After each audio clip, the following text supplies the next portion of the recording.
दोस्तों, CDS general Bipin Rawat helicopter crash के मामले में ब्लैक बॉक्स पर बड़ा खुलासा हो रहा है।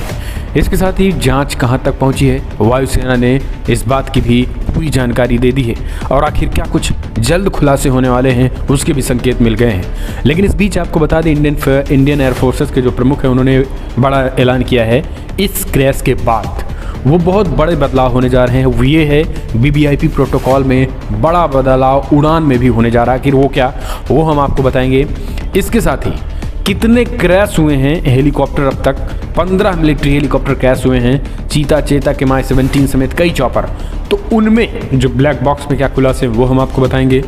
चौथी बड़ी अपडेट है कि देश के नए सीडीएस की जो चयन प्रक्रिया है वो शुरू हो चुकी है और नए सीडीएस की रेस में कौन है।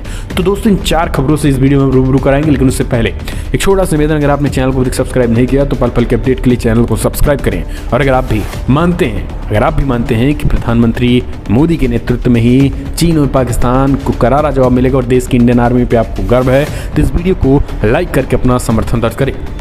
दोस्तों, दरअसल पहली बड़ी अपडेट सीडीएस बिपिन रावत के हेलीकॉप्टर क्रैश की जांच की और ब्लैक बॉक्स से क्या कुछ खुलासे हुए हैं वो इंडियन एयरफोर्सेस ने बता दिए हैं। दोस्तों, आपको बता दें, तमिलनाडु के कुन्नूर में सीडीएस बिपिन रावत के हेलीकॉप्टर की क्रैश जांच जारी है।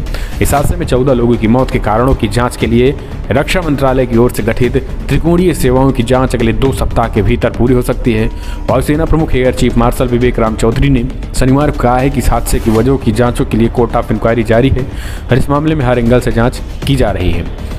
दरअसल डुंडीगल में वायुसेना अकादमी में कंबाइंड ग्रेजुएशन परेड में पत्रकारों से बातचीत करते हुए IAF प्रमुख ने कहा है कि यह जांच कुछ हफ्तों में हेलीकॉप्टर क्रैश की जांच हो जाएगी। उन्होंने कहा है कि जांच चल रही है और काफ़ी संवेदनशील होने की वजह से इस बारे में अभी कुछ भी नहीं कहा जा सकता है।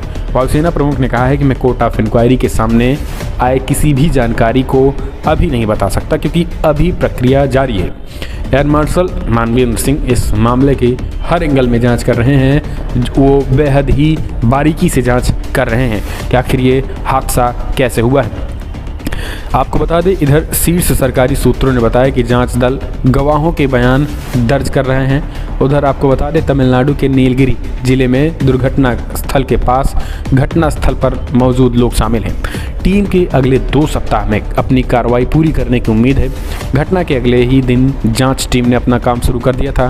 ब्लैक बॉक्स की बात करें तो ब्लैक बॉक्स में बड़ा खुलासा हुआ है।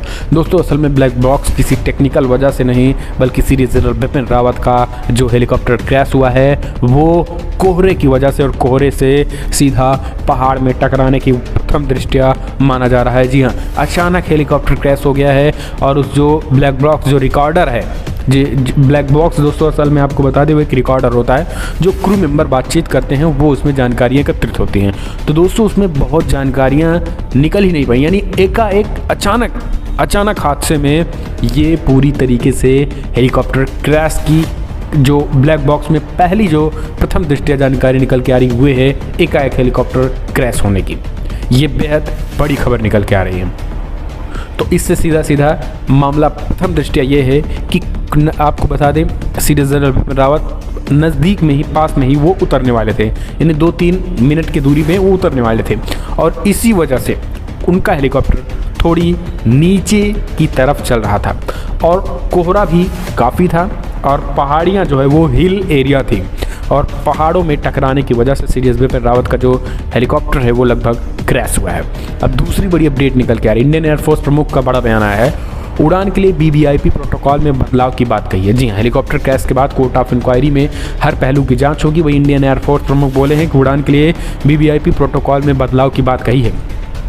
इंडियन एयरफोर्स प्रमुख air chief marshal BR Chaudhari ने तमिलनाडु हेलीकॉप्टर क्रैश में इंक्वायरी को लेकर बयान दिया है। उन्होंने कहा कि मैं कोर्ट ऑफ इंक्वायरी के किसी निष्कर्ष को पूर्व खाली नहीं करना चाहूँगा क्योंकि ये एक महत्वपूर्ण प्रक्रिया है। कोर्ट ऑफ इंक्वायरी की जा रही है, वरिष्ठ अधिकारी मामले की तफ्तीश कर रहे हैं और इस प्रक्रिया में हर पहलू को देखा जा रहा है। तकनीकी खराबी या जिस भी कारणों से दुर्घटना हुई ये जांच की प्रक्रिया के बाद सामने आएगा। भारतीय वायुसेना इंडियन एयरफोर्स के प्रमुख air chief marshal BR Chaudhari ने कहा है, आपको विश्वास दिलाता हूँ कि एक बहुत ही निष्पक्ष प्रक्रिया है और पूरी कोर्ट ऑफ इंक्वायरी उड़ान के लिए वीवीआईपी प्रोटोकॉल के विशेष ध्यान रखा जाएगा। बदलाव क्या है वो समझिए। एयर चीफ मार्शल ने कहा है कि भारत में सुरक्षा परिदृश्य से बहुआयामी खतरे की चुनौतियों में शामिल है। इसको देखते हुए अब जो है वो एक अलग तरीके से उड़ान विशिष्ट लोगों की यानी खास वीवीआईपी प्रोटोकॉल में बदलाव किया जा रहा है। और बदलाव में से आपको बता दें 36 विमान था जो ठेका था फ्रांस से राफेल की, वो जो है वो आर राफेल के बारे में भी उन्होंने जानकारी दी है।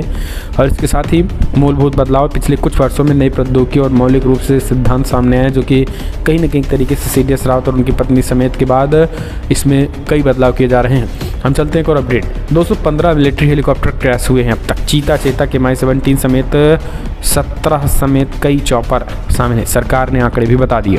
दोस्तों चीता चेतक MI-17 समेत 15 हेलीकॉप्टर मार्च 2017 से अब तक क्रैश हो चुके हैं। मिलिट्री हेलीकॉप्टरों के दुर्घटनाग्रस्त होने को लेकर केंद्र सरकार ने लोकसभा में अहम जानकारी दी है। केंद्र सरकार की तरफ से बताया गया है कि 15 मिलिट्री हेलीकॉप्टर क्रैश में 31 लोग मारे गए हैं। इन आंकड़ों में 8 दिसंबर को तमिलनाडु के कुन्नूर में दुर्घटनाग्रस्त हुआ MI-17 B5 चॉपर भी शामिल है। ये आंकड़े मार्च 2017 से लेकर अब तक हुए हेलीकॉप्टर हादसे से जुड़े हैं। सेना के जो 15 चॉपर साल 2017 में अब तक क्रैश हुए हैं उनमें चीता से लेकर चेतक तक शामिल है। दुर्घटनाग्रस्त हुए हेलीकॉप्टर में 4 एडवांस लाइट हेलीकॉप्टर HAL, 4 चीता, 2 HAL weapon system integrated version, 3 MI-17 V5, 1 MI-17 और 1 चेतक शामिल है। केंद्रीय मंत्री अजय भट्ट ने इन 5 सालों तक हुए हेलीकॉप्टर हादसों को लेकर जानकारी लोकसभा में दी है। इस बीच एक और अपडेट लेते हैं। दोस्तों देश के नए CDS पर अब सवाल खड़ा हो रहा है कि CDS बिपिन रावत के निधन के बाद आखिर कौन होगा CDS। तो दोस्तों रेस में आर्मी चीफ MM नरवणे सबसे आगे हैं। केंद्र सरकार ने नए chief of defence staff CDS की चयन की प्रक्रिया शुरू कर दी है। इसके लिए तीनों सेनाओं से योग्य अधिकारियों की सूची मांगी गई है। इनमें कुछ अधिकारियों के नाम की सिफारिश जल्द रक्षा मंत्री राजनाथ सिंह को सौंपे जाने की संभावना है। पिछले दिनों हेलीकॉप्टर हादसे में जनरल बिपिन रावत के निधन से CDS के पद रिक्त हुए हैं। सरकारी सूत्रों ने कहा है कि नए CDS का चयन करने वाले के लिए थल सेना, नौसेना और वायुसेना के वरिष्ठ कमांडरों की सदस्यता वाली एक समिति इस प्रक्रिया को अंतिम रूप दे रही है। जल्द ही कुछ नामों की सूची जो है वो रक्षा मंत्री को सौंपी जाएगी और इसके बाद रक्षा मंत्रालय की सिफारिश पर सुरक्षा मामलों की कैबिनेट समिति इस पर अंतिम मोहर भी लगाएगी। समझा जाता है कि थल सेना प्रमुख MM नरवणे के संपूर्ण अनुभव पर विचार करते हुए उन्हें शीर्ष पद पर नियुक्त करने की प्रबल संभावना है और वो अगले साल अप्रैल में सेवानिवृत्त होने वाले हैं। वो अभी वरिष्ठतम 4 स्टार जनरल हैं। इसके अलावा वायुसेना प्रमुख एयर मार्शल VR चौधरी और नौसेना प्रमुख एडमिरल R हरि कुमार भी इस दौड़ में शामिल माने जा रहे हैं। इसके साथ ही 4 स्टार जनरल के योग्य अधिकारियों के नाम भी विचार किए गए हैं। तो दोस्तों CDS जनरल बिपिन रावत के निधन के बाद हालांकि रेस में आर्मी चीफ नरवणे जो है वो सबसे आगे हैं। तो दोस्तों फिलहाल इस वीडियो में इतना ही, लेकिन ब्लैक बॉक्स और कोहरे की वजह से कहीं ना कहीं विमान क्रैश आपको कैसे